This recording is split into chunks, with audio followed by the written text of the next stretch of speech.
So when you're attaching that second coil, we need to make sure that our piece has set up enough to be able to support the weight of more clay on top of it. So this is a pinch pot that I made this morning and kind of let sit for like 30 minutes.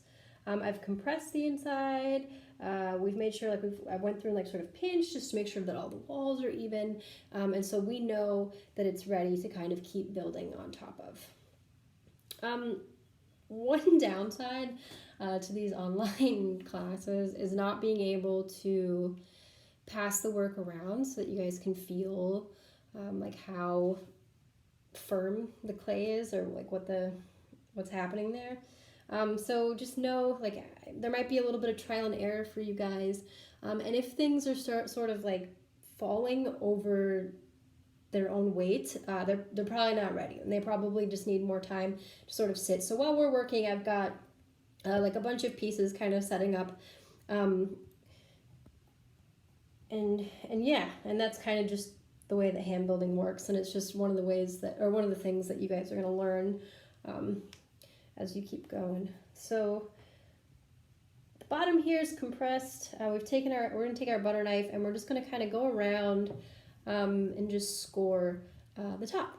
And then we're going to take a coil, which we've discussed how to roll coils in previous videos. So if you want to check those out, and we're just going to kind of pinch the clay together here, right?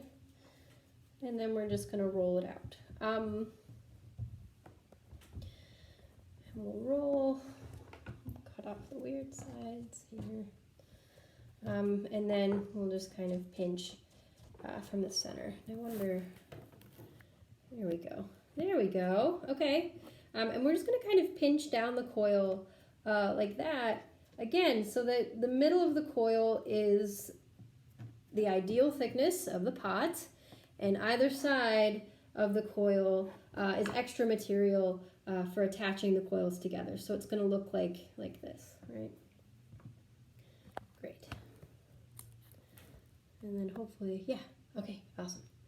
And now we're just going to take our butter knife and we're going to score the bottom of our coil here, like this. Good.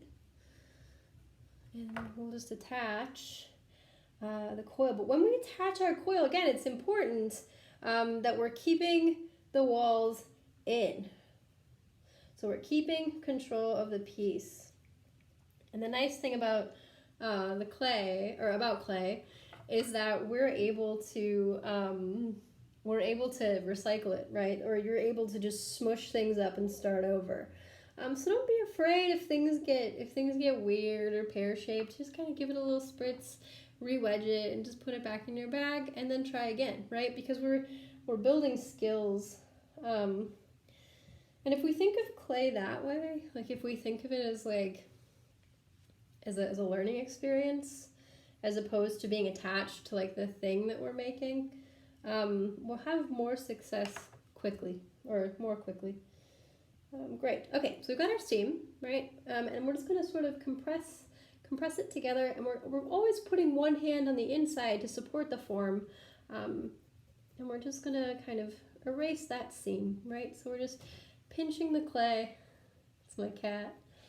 We're just kind of pinching the clay from where there's more to where there's less, like this. Okay. And then we're just going to slowly start kind of pinching up. And I'm just using 2 fingers. Of course, you can always like do the technique where you're putting your hands on the outside and pinching up with your thumbs. And that's going to leave a mark like that. And if we're doing it the opposite way, so I'm going to do it towards me, like with the thumbs on the outside, we can kind of pinch up like this.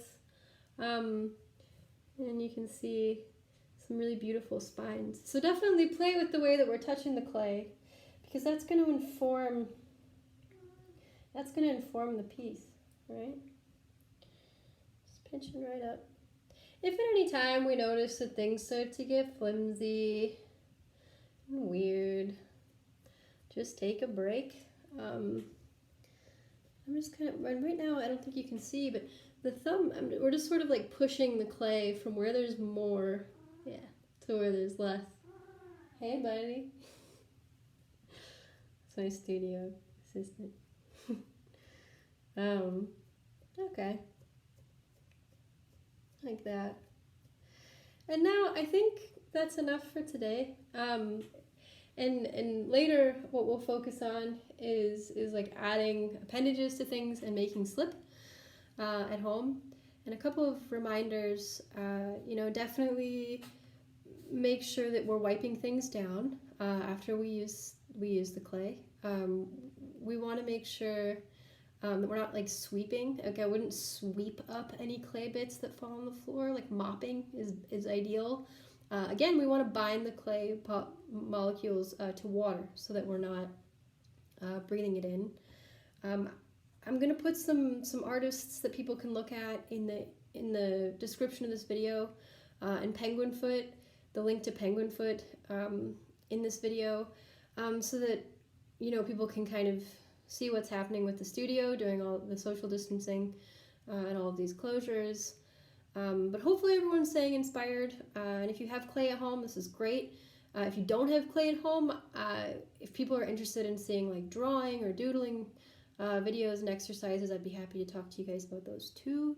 You can email or DM, you guys know the drill, about what you want to see. And as a studio, we're just kind of trying to brainstorm ways to keep things interesting, right? So yeah. All right. Thanks, guys. Have a great weekend.